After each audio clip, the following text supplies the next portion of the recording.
महला पहला। शाम कहे सेतंबर स्वामी, सच में आछे साच रहे। सबको सच समावे, ऋग कहे रहया भरपूर। राम नाम देवा महसूर, नाय लइये पराछत जाए। नानक तो मोखन तर पाए। जुज में जोर छली चंद्रावल, कान कृष्ण जादम भया। पार जात गोपी ले आया, बिंद्रा बन में रंग किया। कल में वेद अथर्वण हुआ, नाव खुदाई अलह भया। नील वस्त्र ले कपड़े पहरे, तुरख पठानी अमल किया।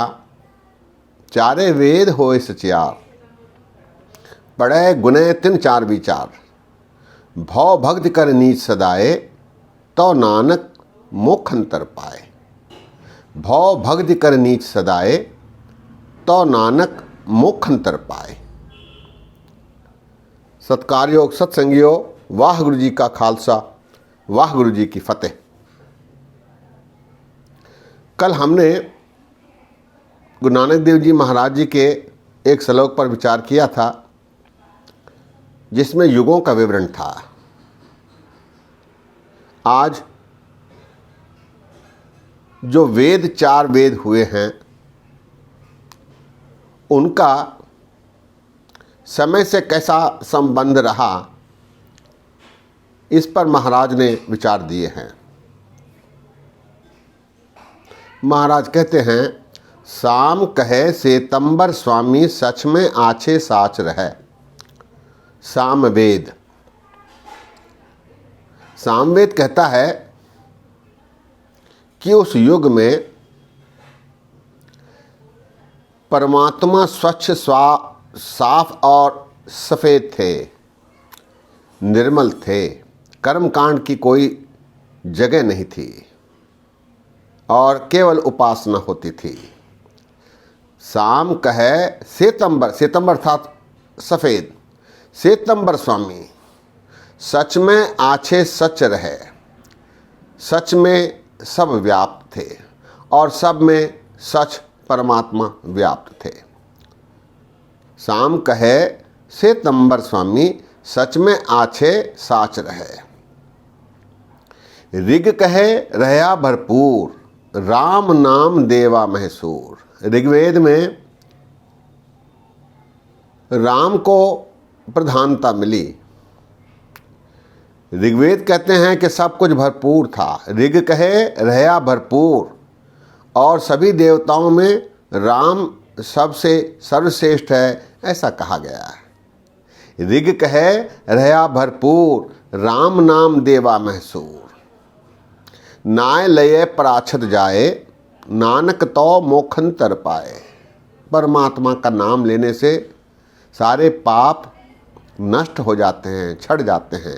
नाय लये पराछत जाए, पाप सब दूर हो जाते हैं। तो नानक मोखन तर पाए, तभी मोक्ष की प्राप्ति होती है, ऐसा दर्शाया गया। ऋग कहे रहया भरपूर, राम नाम देवा महसूर। नाय लये पराछत जाए, नानक तो मोखन तर पाए। इसके बाद यजुर्वेद। जुज में जोर छली चंद्रावल, कान कृष्ण जादम भया।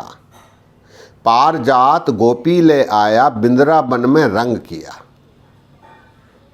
यजुर्वेद में कर्म कांडों का प्रबल स्थान रहा।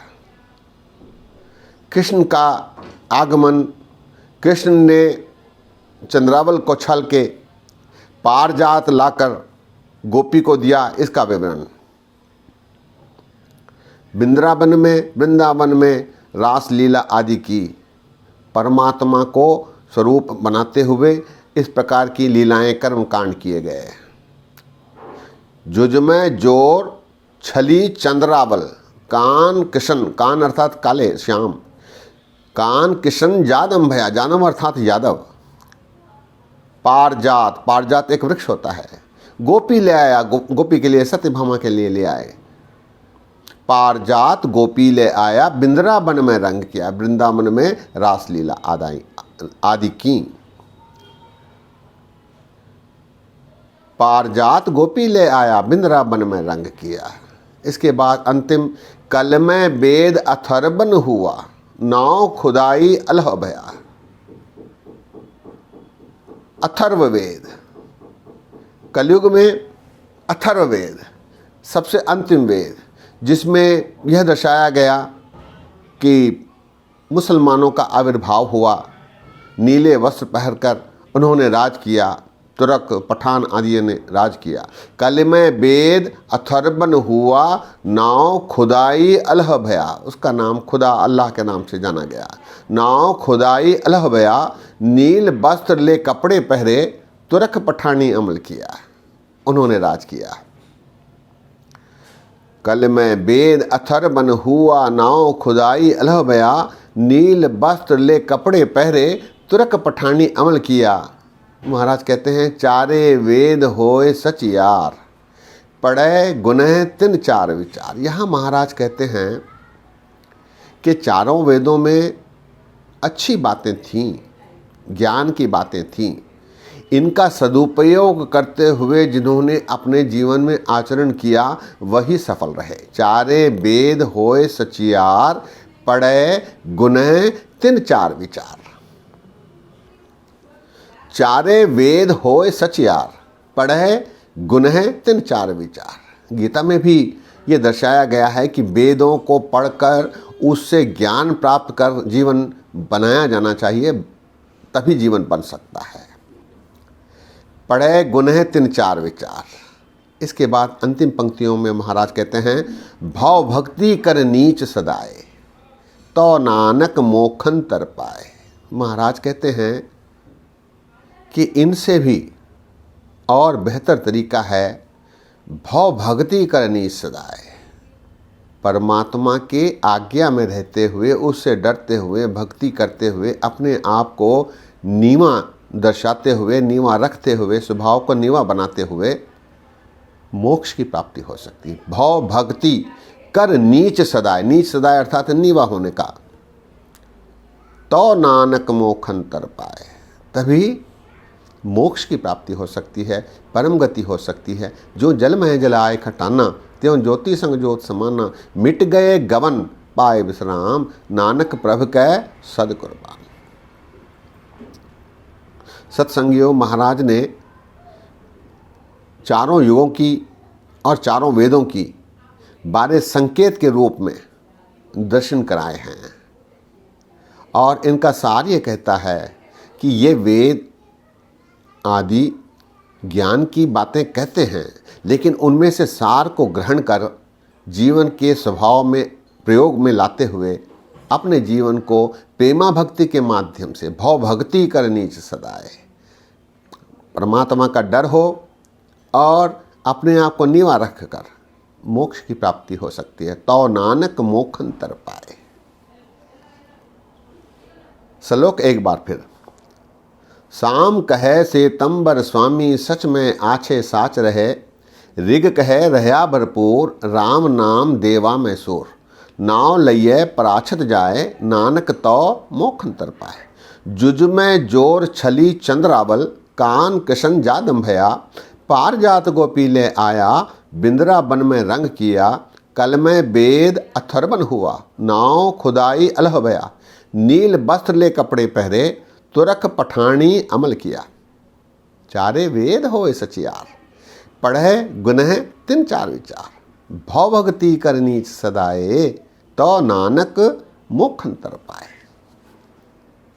महाराज ने अपने इतिहास को दर्शाते हुए, मनुष्य के इतिहास को दर्शाते हुए यह प्रेरणा दी है कि परमात्मा से डर कर, परमात्मा की आज्ञा में रहकर, अपने आप को नीवा रखकर मोक्ष की प्राप्ति हो सकती है, अर्थात इस जीवन को सफल बनाया जा सकता है।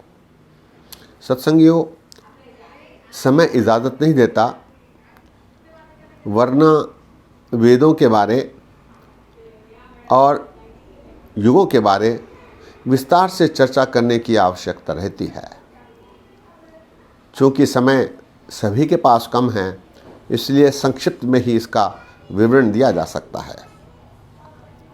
इस संबंध में सिख इतिहासकारों ने विस्तार से अपनी पुस्तकों में चर्चा की है, उसे समय निकालकर पढ़ा जाना चाहिए ताकि महाराज द्वारा दी गई युक्तियों की विवरण से जानकारी मिल सके। सत्संगियों, आज यही विश्राम है। इतने वचन प्रवान करो।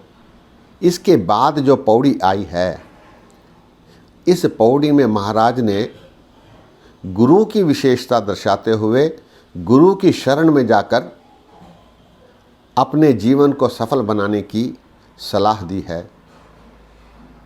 जल्दी ही उस पौड़ी पर भी विचार साझे करने की कोशिश की जाएगी। आज यही विश्राम है। गलतियां अनेक हुई हैं, दास को अनजान जानकर क्षमा बख्शो।